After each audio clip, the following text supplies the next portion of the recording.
ഇങ്ങനെയല്ല സാധാരണ മറ്റുള്ള ഡ്രിങ്കുകൾ കുടിക്കുമ്പോൾ നമുക്ക് വരാറുള്ളത്. പക്ഷെ നമ്മുടെ നാട്ടിലെ ബ്രാൻഡി വിസ്കിയൊക്കെ കഴിച്ചു കഴിഞ്ഞാൽ ഞാൻ നേരത്തെ പറഞ്ഞ പോലെ തന്നെ ഒരു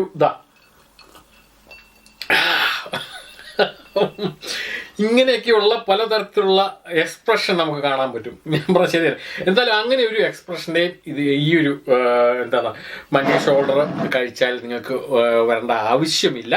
കാരണം ഞാൻ ജസ്റ്റ് ഐസ് ക്യൂബ് മാത്രമേ ഇട്ടുള്ളൂ. എന്നിട്ട് പോലും ഒരു തരത്തിലുള്ള ആയിട്ടുള്ള ഫീൽ നമുക്ക് തരുന്നില്ല. നല്ല സ്മൂത്ത് ആയിട്ടുള്ള ഫീലാണ് തരുന്നത്. അപ്പോൾ ഇങ്ങനെ സാവധാനം ഇറങ്ങി ഇങ്ങനെ പോകുമ്പോൾ ചെറിയൊരു എരിവുണ്ട്. എരിവ് എന്ന് പറഞ്ഞാൽ ഒരു തരിപ്പ്, അല്ലെങ്കിൽ ഇങ്ങനെ കത്തുക എന്ന് നമുക്ക് പറയാൻ പറ്റില്ല. അത് നൈസായിട്ട് ഇങ്ങനെ സാവധാനം ഇറങ്ങി പോകുന്നൊരു ഫീൽ നമുക്ക് കൊടുക്കും. സോ അതൊരു നല്ല ഫീലാണ്. ഭയങ്കരമായിട്ട് കത്തുന്നോ അല്ലെങ്കിൽ ഇങ്ങനെ നമുക്ക് ചങ്ക് തിരുമ്പേണ്ട കാര്യങ്ങളോ അല്ലെങ്കിൽ ഇവിടെ തുടക്കേണ്ട കാര്യങ്ങളോ അങ്ങനെ ഒന്നുമില്ല. നൈസായിട്ടുള്ള ഒരു ഫീലാണ് നമുക്ക് തോന്നുന്നത്. അപ്പോൾ എന്നാലും നമ്മൾ ഇത്രയും ആക്കിയ സ്ഥിതിക്ക് ഇനി ഞാൻ ഇതിൻ്റെ അകത്ത് ഒരല്പം കോളയും കൂടെ ഒഴിച്ച് കുടിച്ചു കഴിഞ്ഞാൽ എങ്ങനെ നമുക്ക് നോക്കാം. സാധാരണ രീതിയിൽ നമുക്കറിയാം, ഈ സത്യം പറഞ്ഞാൽ വിസ്കി കുടിക്കുമ്പോൾ കോളയൊന്നും ഒഴിക്കരുത്. ഈ പറഞ്ഞ പോലെ ഐസ് ക്യൂബ് ഇട്ട് ഓൺറോക്സ് ആണ് ബെസ്റ്റ്. അങ്ങനെയാണ് സത്യം പറഞ്ഞാൽ വിസ്കി കഴിക്കേണ്ടത്.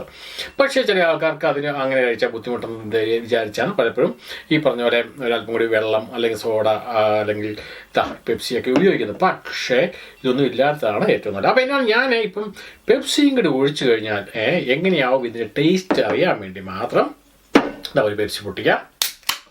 ഈ ഒരു പെപ്സി നമ്മൾ പൊട്ടിച്ച് നേരെ ഒരല്പം മതി, ഒരുപാടൊന്നും വേണ്ട. ഒന്നാമതേ ഇതിന് ബാഡായിട്ടുള്ള ഒരു ടേസ്റ്റോ അല്ലെങ്കിൽ ഇറക്കാൻ വേണ്ടി ഒരു പ്രശ്നങ്ങളോ ഒന്നുമില്ല. അപ്പോൾ പിന്നെ നമ്മൾ ഒരുപാട് കോള ഒഴിച്ചു കഴിഞ്ഞാൽ കുഴപ്പമെന്ന് വെച്ചാൽ ഈ കോളയ്ക്കകത്തുള്ള മധുരം ആ സ്വീറ്റ്നെസ്സോട് കയറിച്ചിട്ട് അവസാനം പായസം കുടിച്ചു പോലിരിക്കുക. അതായത് ഭയങ്കര മധുരമാവും.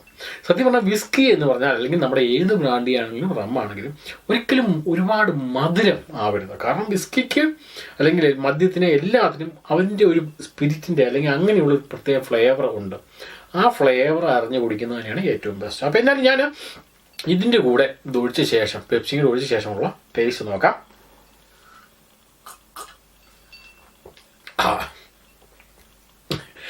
ഇപ്പം എന്ന് വെച്ചാൽ നമ്മൾ പെപ്സിയുടെ സ്വാഭാവികമായിട്ടുള്ള ടേസ്റ്റ് 1 ആയിട്ട് വരും, അതായത് നമ്പർ 1. രണ്ടാമത് പെപ്സിയുടെ ഗ്യാസ്.